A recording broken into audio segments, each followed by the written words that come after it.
ആരെങ്കിലും നിങ്ങളോട് നല്ലപോലെ ക്ലോസ് ആയാൽ നിങ്ങൾക്ക് ഒരു അൺകംഫർട്ടബിൾ ഫീലിംഗ് തോന്നാറുണ്ടോ? എങ്കിലിത് അവോയ്ഡന്റ് അറ്റാച്ച്മെന്റ് കാരണമാകാം. ഈ ഒരു അറ്റാച്ച്മെന്റ് പാറ്റേൺ ഡെവലപ്പ് ചെയ്യുന്നത് കുട്ടിക്കാലത്ത് നിങ്ങളുടെ ഇമോഷണൽ നീഡ്സ് കൺസിസ്റ്റന്റ് ആയിട്ട് മീറ്റ് ചെയ്യാത്തതുകൊണ്ടാണ്. അതുകൊണ്ട് നിങ്ങൾ പഠിക്കുക, എപ്പോഴും സ്വന്തമായിട്ട് റിലൈ ചെയ്യുന്നതാണ് സേഫർ എന്നാണ്. അങ്ങനെ ഇൻഡിപെൻഡൻസ് നിങ്ങളുടെ ഒരു കംഫർട്ട് സോൺ ആയിട്ട് മാറും. അതുകൊണ്ട് തന്നെ നിങ്ങൾ ആരോടെങ്കിലും ഹെൽപ്പ് ചോദിക്കാൻ വളരെയധികം സ്ട്രഗിൾ ചെയ്യും. ഇമോഷൻസ് വരുമ്പോൾ അതിന് ഇമ്പോർട്ടൻസ് കൊടുക്കാതെ അതിനെ ഇഗ്നോർ ചെയ്യും. പ്രോബ്ലംസ് സംസാരിച്ച് തീർക്കുന്നതിന് പകരം അതിൽ നിന്ന് വിഡ്രോ ചെയ്യും. നിങ്ങൾക്ക് നിങ്ങളുടേതായ ഒരു പേഴ്സണൽ സ്പേസ് വേണമെന്ന് വളരെയധികം തോന്നും.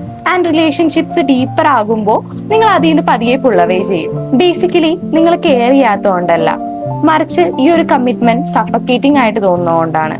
ആൻഡ് ഈ ഒരു അറ്റാച്ച്മെന്റ് പാറ്റേൺ പെർമനന്റ് അല്ല. Awareness is the first step towards change. And healing begin ചെയ്യുന്നത് ഈ ഒരു സെൽഫ് റിലയൻസിനെ സേഫ്റ്റി കൊണ്ട് റീപ്ലേസ് ചെയ്യുമ്പോഴാണ്.